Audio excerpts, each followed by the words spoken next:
அருட்பெரும் ஜோதி ஆடி செவ்வாய் தேடி குழி அரை மஞ்சளை தேய்த்து குழி என்று சொல்வார்கள்.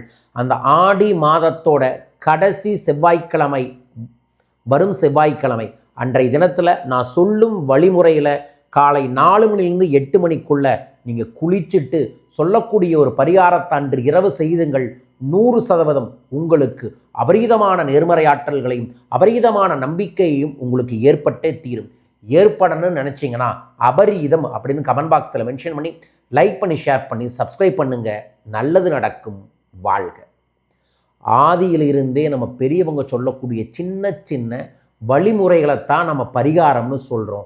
அதை செஞ்சாவே நம்ம வாழ்க்கையில் இருக்கக்கூடிய பிரச்சனைகள் சரியாயிடும். அப்படி வரக்கூடிய ஒரு தெய்வீகமான நாள் தான் வரும் செவ்வாய்க்கிழமை.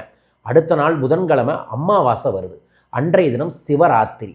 ஸோ செவ்வாய்க்கிழமை காலையில் எந்திரிச்சு, பெண்களாக இருந்தால் காலையில் எந்திரிச்சு உங்கள் வீட்டோட வாசலில் மஞ்சள் பச்சை கற்பூரம் கலந்து தெளித்து விட்டுட்டு அதற்கு அப்புறம் தலைக்கு எண்ணெய் தேய்த்து நல்லெண்ணெய் தேய்த்து குளியுங்க. குளிக்கும்போது முகம், உள்ளங்கை, உள்ளங்காலில் மஞ்சள் தேய்ச்சி குளியுங்க. குளித்ததுக்கு அப்புறம் உங்கள் வீட்டு வாசலில் நீங்கள் தெய்வீகமான ஒரு பூ வடிவத்தில் ஒரு கோலம் போட்டுட்டு மஞ்சள் எடுத்து உங்களோட நிலவாசலில் மஞ்சள் தேய்ச்சி குங்குமம் வச்சு அதற்கு அப்புறம் உங்களோட வீட்டு பூஜை அறையில் நீங்கள் ஒரே ஒரு தீபம் ஏற்றி மாலவன் மார்பில் நிற்கும் மங்கள கமலச்செல்வி என்று வரக்கூடிய கனகதாரா சோஸ்திரத்தை ஒரு முறை மனமாற படியுங்க. படித்து முடிச்சுட்டு அதற்கு அப்புறம் பச்சை கற்பூரத்தை பொடி பண்ணி பூஜை அறையிலையும் உங்களோட கல்லாப்பெட்டிலையும் பொடி பொடியாக தூவி விடுங்க. அதற்கு அப்புறம் ஏதோ ஒரு இனிப்பை சமையல் கட்டில் செஞ்சு சாமிக்கு படைச்சிட்டு அதைய காலை உணவாக உங்கள் வீட்டில் இருக்கிறவங்களுக்கு கொடுங்க. இதை செய்வதன் மூலமாக அந்த குடும்பத்தில் குலதெய்வம் நிலைத்திருக்கும், தேவதை அருள் கிடைக்கும். குடும்பத்தில் இருக்கக்கூடிய நேர்மறையாற்றல் உள்ள வந்தாவே குடும்பத்தில் நல்லது நடக்கும். ஸோ தேவதை விஷயத்திற்கு இதை செய்யுங்க. அதே மாதிரி இரவு படுக்க போகும்போது பிரியாணி இலையில் பே லீஃபில் உங்களோட பெரும் கடன் பிரச்சனை, பணப்பிரச்சனை இருக்குன்னு அதை எழுதி நீங்கள் காலையில் ஏற்றி வைத்த தீபம் முடிஞ்ச அளவுக்கு செவ்வாய் முழுவதும் அணையா தீபமாக வச்சுட்டு இரவு படுக்க போகும்போது அந்த பே லீஃபை எரிச்சிட்டு உறங்குங்கள். இதைய வரும் செவ்வாய்க்கிழமை இதை பார்க்கக்கூடிய சகோதரர்களும் சகோதரிகளும் செய்யுங்க. சகோதரர்கள் எண்ணெய் தேய்த்து குளிக்க வேண்டாம், சகோதரிகள் எண்ணெய் தேய்த்து குளியுங்க. ஸோ இதைய வரும் செவ்வாய்க்கிழமை செய்கிறவங்க இல்லத்தில் நேர்மறையாற்றல்கள், தேவதைகள், குலதெய்வத்தின் அருள் கிடைக்கும். அந்த அருள் கிடைச்சாவே நல்லது நடக்கும். உங்களுக்கு நல்லது நடக்க நானும் பிரார்த்திக்கின்றேன். வாழ்க. நிச்சயமாய் நல்லது நடக்கும். நன்றிகள் கோடி.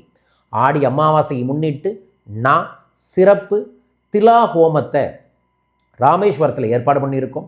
இந்த நிகழ்வில் உங்களுக்கு வேண்டப்பட்டவங்க, உங்களோட உறவுகள், உங்களோட நண்பர்கள் இறந்தவங்க இருந்தாங்கன்னா அவங்க சார்பாக சங்கல்பம் செஞ்சு அவங்களுக்காக நீங்கள் பிரார்த்தனை செய்யலாம். நம்ம பிரார்த்தனை, அன்னதானம், பூஜை செய்து அதற்கப்புறம் உங்களுக்கு கெண்டகி நதிக்கடையோட நர்மதா பானலிங்கம்னு ஒரு லிங்கத்தையே பூஜையில் வச்சு உங்கள் இல்லத்துக்கு அனுப்ப இருக்கின்றோம்.